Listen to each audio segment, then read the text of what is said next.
히브리서 11장 17절에서 22절입니다. 히브리서 11장 17절에서 22절입니다. 우리 다 같이 한 목소리로 같이 합독하면서 봅시다. 17절에서 22절입니다. 아브라함은 시험을 받을 때 믿음으로 이삭을 드렸으니 그는 약속들을 믿는 자로 돼 그 외아들을 드렸느니라. 그에게 이미 말씀하시기를 내 자손이라 칭할 자는 이삭으로 말미암으리라 하셨으니 그가 하나님이 능히 이삭을 죽은 자 가운데에서 다시 살리실 줄로 생각한지라. 비유컨대 그를 죽은 자 가운데에서 도로 받은 것이니라. 믿음으로 이삭은 장차 있을 때 야곱과 에사에게 축복하였으며 믿음으로 야곱은 죽을 때 요셉의 가가들에게 축복하였고 그 지팡이 머리에 의지하여 경배하였으며 믿음으로 요셉은 임종시에 이스라엘 자손들이 떠날 것을 말하고 또 자기 뼈를 위하여 명하였으며. 아멘. 네, 어제 이어서 아브라함 그리고 이제 우리가 흔히 말하는 족장에 관해서 오늘 이야기를 하고 있습니다. 야곱, 그다음에 이삭, 요셉. 어제 이어서 이제 아브라함의 이야기를 조금 더 살펴본 다음에 그의 후손들에 관한 이야기로 들어가 보겠습니다. 지금 믿음에 관해서 이제 계속 이야기 우리가 하고 있고 성경에서 말하는 믿음이 과연 어떤 것인가 이제 살펴보고 있습니다. 저도 이제 이 말씀을 쭉 보고 때로는 주석, 때로는 사전 아니면 설교를 참고하기 위해서 다른 분들 이제 검증된 분들의 이제 설교를 이제 듣기도 하고 참고하기도 합니다. 성경에서 말하는 믿음과 우리의 그것과 참 여러 결에 있어서 차이가 많이 나는구나. 참 많이 느낍니다. 이 믿음이라는 게 이런 거구나. 뭐 다는 깨닫지 못하죠. 우리가 계속해서 끊임없이 배워가고 익혀야 할 것들이기 때문에 그렇죠. 아무튼 우리가 생각하고 있는 믿음과 성경에서 증언하고 증거하고 있는 믿음의 속성들, 성질이 나의 그것과 굉장히 차이가 많이 있었구나 라는 걸 이렇게 한번 되짚어 보게 됩니다. 이제 오늘도 이제 그렇습니다. 우리가 생각하는 하나님, 우리가 생각하고 있는 믿음과 성경이 증언하고 있는 것과는 참 여러 면에 있어서 차이가 많은데 오늘 17절은 무슨 이야기를 하고 있느냐 하면 시험에 관해서 이야기하고 있습니다. 시험. 누구의 시험? 아브라함의 시험입니다. 근데 이 본문만 갖고는 우리가 의미를 좀 넓고 깊게 이야기가 좀 곤란한데 창세기 22장에 나오는 이야기를 하고 있는 겁니다. 근데 창세기 22장 1절은 이런 문장으로 시작합니다. 어떤 문장이냐면 그 일이 있은 후에 여호와께서 아브라함에게 이르시되 이렇게 얘기합니다. 그 일이 과연 어떤 일이겠느냐. 21장에 보시면 아주 중요한 두 가지 사건이 나옵니다. 어떤 사건이냐? 블레셋 왕 아비멜렉과 아브라함이 서로 맹세하고 조약을 맺습니다. 이거 무슨 이야기일까요? 그 블레셋 땅에 영원히 거하여도 좋다는 이야기입니다. 법정 권리가 이제 확보가 된 거예요. 시민권이 나온 거예요. 영주권이 나온 거라고요. 아브라함은 끊임없이 유랑하죠. 그런데 벌써 몇 년을 유랑합니까? 하나님의 말씀을 따라 나왔어요. 그죠? 그런데 땅 한 평 받았습니까? 못 받죠. 그들은 겨우 장막 하나에 거주했을 뿐입니다. 그런데 나이는 이미 100세가 넘어가지요. 왜요? 이삭을 얻고 난 이후고요. 이제 여기가 내가 머물러야 할 곳인가 보다. 나이도 100살이 넘고. 그런데 그 지점에 하나님이 아브라함을 찾아가십니다. 아브라함, 너 이삭을 나에게 번제로 드려. 우리는 이 지점이 되게 쉽게 다가오지만 이제 조금 먹고 살만합니다. 아들도 이제 자랐습니다. 그래서 예수 믿은 지 꽤 오랜 시간이 흘렀어요. 이제 이 지점에서 좀 살만합니다. 그런데 하나님은 참 무서우리만큼 우리에 대해서 냉혹하게 아브라함을 다루시고 저와 여러분을 다루십니다. 그래서 어떤 시험 문제를 내느냐?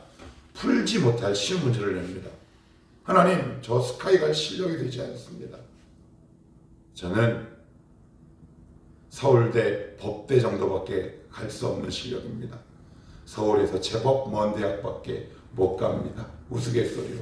그런데 이 시험 문제가 너무 어렵죠. 수능 문제가 너무 어렵습니다. 그러면 하나님이 내신 시험 문제를 우리는 대답하죠. 근데 어떻게 푸냐면 이렇게 푸는 사람이 있습니다. 여러분들도 아마 학창 시절에 겪어보셨거나 아니면 들어는 보셨을 내용입니다. 흔히 좀 말하는 노는 아이들이나 일명 쿨가이들, 쿨걸들은 어떻게 하느냐?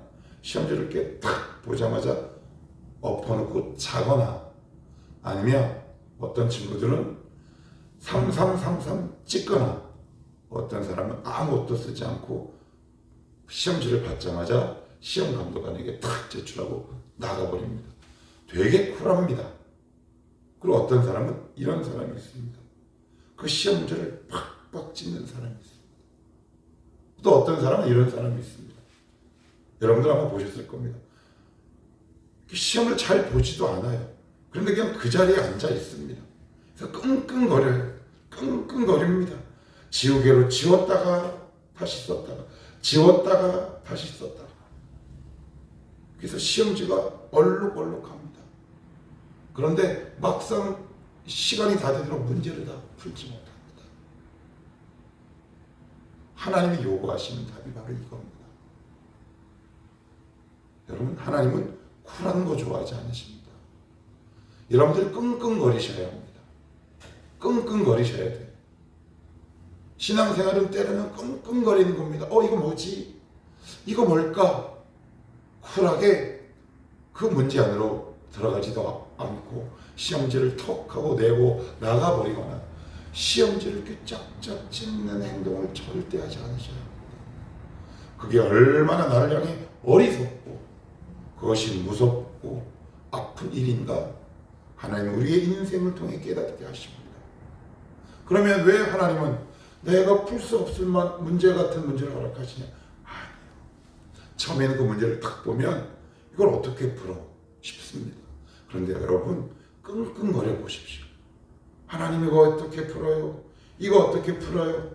때로는 도와주십시오. 아니면 못해요. 이 모든 것들이 하나님을 향한 몸부림과 기도의 삶이거든요. 그렇게 끙끙거리다 보면 어느 날 답이 보입니다. 이게 답이었구나. 이삭을 드릴 수 있는 힘이 나에게 생기기 시작합니다. 그 능력이 생기기 시작합니다. 이걸 나에게 요구하셨군요. 결국 그 문제를 풀다가 끙끙거리다 보면 무엇을 발견하느냐? 이 문제는 내가 풀 수 있는 문제였구나 라고 깨닫게 하십니다. 그러면 여기서 조금 더 가봅시다. 왜 하나님은 왜 이 지점에서 굳이 이런 문제를 내시려는 거예요? 그게 바로 18절 19절에 있습니다. 그에게 이미 말씀하시기를 내 자손이라 칭할 자는 이삭으로 말미암으리라 하셨으니 그가 하나님이 능히 이삭을 죽은 자 가운데에서 다시 살리실 줄로 생각한지라 비유컨대 그를 죽은 자 가운데서 도로 받은 것이니라. 그래. 여기 보시면 다시 살리실 줄로 생각. 창세기 22장에 보면 사환에게 이렇게 얘기합니다. 이삭에게 번제할 나무를 지게 하고 사환에게 이르되 우리가 가서 예배하고 너에게 돌아오겠다라는 말을 합니다. 번제는 죽이는 거잖아요. 그런데 사환에게 우리가 다시 돌아온다라는 표현을 씁니다. 그건 뭐냐면 이미 아브라함에게는 이 문제를 품고 통과하는 가운데 뭐가 생겼느냐? 부활신앙이 생기기 시작합니다. 부활의 예표를 본 겁니다. 우리와 같이 또렷하게 보지 못하지만 하나님이 이 아브라함을 통해 하신 마지막 시험이 어디냐면 부활신앙까지 간 거예요. 하나님이 우리를 여기까지 몰아가십니다. 너 정말 부활신앙이 너에게 있느냐? 이게 부활신앙이 우리는 그냥 매일 아니면 매주 습관적으로 사도신경을 고백하지만 우리 안에 정말 이 부활신앙이 튼튼하게 자리 잡고 있느냐? 우리의 그 궁극의 두려움의 그 뿌리는 뭐가 있느냐면 두려움이잖아요. 죽을까 두려움, 망할까 두려움. 그런데 그것을 또 들춰보면 그 안에 부활신앙이 없음을 우리는 발견하게 되거든요. 하나님이 여러분들을 그 자리까지 인도해 가신다는 말이죠. 저를 여기까지 인도해 가세요. 내가 너에게 원하는 믿음의 수준. 그래서 아브라함이 이것을 기점으로 큰 어려움이 없게 됩니다. 왜요? 하나님이 여기까지. 그래, 너 이 땅에서 이 정도면 됐다 라고 합격점을 딱 매기신 겁니다. 어디까지요? 부활신앙까지.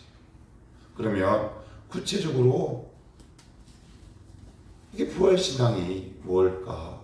우리의 삶 속에서 적용해 볼 내용들로 한번 들어가 보자고요. 100세 얻었습니다. 몇 살에 얻었다고요? 100살에 얻었습니다. 사라의 표현처럼 이미 경수가 다 끊어지고 폐경이 온 지 한참 되어버렸습니다. 그런데 그렇게 얻으면 여러분 어떻게 됩니까? 금이야 오기야 키우죠. 아브라함에게도 사라에게도 이삭은 또 하나의 우상이 되기 쉽습니다. 무슨 얘기냐? 아브라함아, 너는 이삭을 초월해야 하느니라. 그래서 요구하십니다. 그래야 내 새끼가 우상이 되지 않아요. 그래야 그 자녀를 보면서 내가 담대할 수 있어요. 그 자녀를 기꺼이 하나님 품에 내어 맡길 수 있습니다. 왜 우리가 자녀를 향해 철렁철렁한 줄 아세요? 저는 이렇게만 생각을 했어요. 그래, 부모라면 그냥 아프지. 물론 아프죠. 그런데 그 아픈 경도와 강도가 되게 심해요. 왜 그럴까요? 부모라 그럴까요? 그래요. 아직도 걔 안에 내가 있는 겁니다. 그것이 바로 하나님이 아브라함에게 요구하셨던 거예요. 너는 너의 자녀 이삭을 초월하고 극복해야 한다. 100세에 넘게 얻었습니다. 얼마나 어렵게 얻었습니까? 더군다나 이미 머물 땅도 생겼습니다. 우상이 될 만한 여러 여건이 완벽하게 마련이 된 거죠. 이제 이만하면 됐다. 그런데 이만하면 된 건 하나님만 정하십니다. 그래서 하나님은 나도 모르는 내 안의 우상을 초월하고 극복하기 위해 우리에게 아브라함에게 이삭의 사건을 허락하십니다. 그 가운데 아마 많은 부분이 치유될 겁니다. 여러분 잘 몰라요. 그 문제를 푸는 동안에는 잘 모릅니다. 그런데 그 문제를 풀며 끙끙대고 그 문제를 넘어가 보면 내 안에 이런 병이 있었구나. 아픔이 있었구나. 나에게 이런 우상이 있었구나 라는 것을 깨닫게 하십니다. 거기에 진짜 자유함이 오더라고요. 우리 안에 초월해야 할 것들이 사람마다 있습니다. 그 지점 건드리면 너무 아프지요. 그런데 이걸 사랑이라는 감정으로, 때로는 애정이라는 착각으로 오해할 때가 있는데 말씀을 통해 잘 조명해 보시기 바랍니다. 이것은 내가 하나님 앞에서 아직도 붙들고 있는 나만의 우상은 아닌지, 하나님은 그것을 요구하고 계십니다. 내놔라. 그것을 초월하라. 그것을 극복하라. 그리고 두 번째 여기 보시면 19절 이렇게 적고 있어요. 그가 하나님이 능히 이삭을 죽은 자 가운데서 다시 살리실 줄로 생각한지라. 비옥한데 그를 죽은 자 가운데서 뭐라고요? 도로 받은 것이니라. 하나님 왜 뺏어가세요? 왜 달라고 하세요? 그런데 여러분 혹시 주셔본 적 있어요? 하나님께 드려본 적? 왜 안 드릴까요? 뺏어간다고 생각해요. 근데 부모가 자녀의 것을 뺏어가지는 않습니다. 그건 부모가 아니라 양아치예요. 양아치. 여러분 시험 문제를 잘 풀어보십시오. 뺏겼다. 그런데 내가 그 시험 문제를 잘 풀고 내 안에 있는 나만의 이삭을 초월하여 하나님께 드리면 하나님은 오늘 본문을 통해 뭐라고 말씀한 줄 아십니까? 내가 너에게 네가 빼앗아갔다고 생각하는 거 다시 또 도로 준다. 그러니 너는 내가 너에게 낸 시험 문제를 오늘도 끙끙거리며 풀고 살아라. 내가 도로 준다. 이렇게 말씀하고 있어요. 하나님 빼앗아가지 않습니다. 여러분들이 여기까지 오셔야 돼요. 그래야 담대함이 생깁니다. 아, 내가 하나님께 빼앗겼다라고 생각하는 것들을 하나님 우리에게 다시 돌려주십니다. 그거 믿으셔야 합니다. 아니, 그렇게 될 수밖에 없다. 성경은 말씀하고 있고요. 마지막으로 20절에서부터 22절까지는 이삭, 야곱, 그 다음에 요셉 이야기가 나옵니다. 이들은 비록 간단하게 증언하고 있는데 여기 보시면 믿음으로 이삭은 장차 있을 일에 대하여 야곱과 에사에게 축복, 그리고 믿음으로 야곱은 죽을 때에, 그리고 22절 믿음으로 요셉은 언제? 임종시에. 요 세 명이 다 공통점이 있어요. 죽을 때 한 거예요. 죽을 때. 그 죽을 때 거짓말하는 사람이 있어요? 없어요? 없어요. 죽을 때 거짓말하는 사람은 없습니다. 이게 무슨 얘기냐? 죽을 때 그가 한 말은 진짜라는 거죠. 그래서 이 세 명은 이 죽을 때 무슨 말을 했냐면 믿음으로 후손을 축복했다라는 말은 믿음의 유산을 후손들에게 물려준 겁니다. 그래서 이렇게 그들의 인생을 마무리하지 않았대요. 어떻게 해요? 제가 읽어드릴게요. 야 진성아, 야 음이나, 야 내 딸아, 뭐 누구야? 엄마 아빠가 살아보니 돈이 최고였다. 그것을 믿음의 유업으로 남겨주지 않았답니다. 이렇게 유언했답니다. 내가 살아보니 예수를 잘 믿고 하나님을 경외하는 것이 내 인생 최고의 선물이고 축복이었다. 이렇게 자녀에게 고백하고 우리의 삶을 마감하는 거죠. 혹시 여러분 지금 하나님 부르시면 여러분 자녀에게 뭐라고 유언 남기고 가시겠어요? 그것이 나의 진짜 신앙 고백이 되는 겁니다. 여러분 하나님을 속지 않으세요. 내가 아무리 하나님 예수 믿는 게 최고예요. 그거 다 금방 드러납니다. 금방 드러나요. 언제? 죽음 앞에 다 드러납니다. 내가 정말 죽음을 앞둔 그 어려운 시점에, 그 시절과 지점에 나의 진짜 믿음의 실력이 드러나는 거죠. 아, 살아보니 내가 이렇게 고생하는 이유는 돈이 없어서야. 그래, 한이 된다. 여러분 하나님은 정말 우리를 정확하게 통찰하고 계십니다. 그래서 우리의 질병을 드러내시고 우리 아픈 부분을 드러내십니다. 저와 여러분들이 이렇게 마감하고 우리의 삶을 마무리하기를 축복합니다. 살아보니 하나님의 은혜가 최고였다. 그러면서 자녀들에게 하나님과 추억을 남겨주고 떠나는 부모가 되었으면 좋겠어요. 아, 엄마 아빠 이런 하나님과 추억이 있었다. 우리 주님과 이런 추억이 참 많았다. 그러니 너도 엄마 아빠가 죽고 난 이후 주님과 이런 추억을 쌓으며 살아가라. 이게 자녀에게 물려줄 진짜 믿음의 유산 아니겠습니까? 하나님 우리를 여기까지 몰고 가십니다. 아니 이끌고 가십니다. 아니 인도해 가십니다. 시험 문제를 끙끙거리며 풀어보십시오. 결국 풀 수 있음을 알게 되며 그 문제를 끙끙대며 푸는 기간 우리의 믿음은 쑥 자라게 되고요. 하나님 결국 우리를 부활신앙까지 이끌고 가신다. 거기서 정말 놀라운 하나님의 은혜를 경험하며 살아가는 우리의 남은 삶이 되시기를 축복합니다.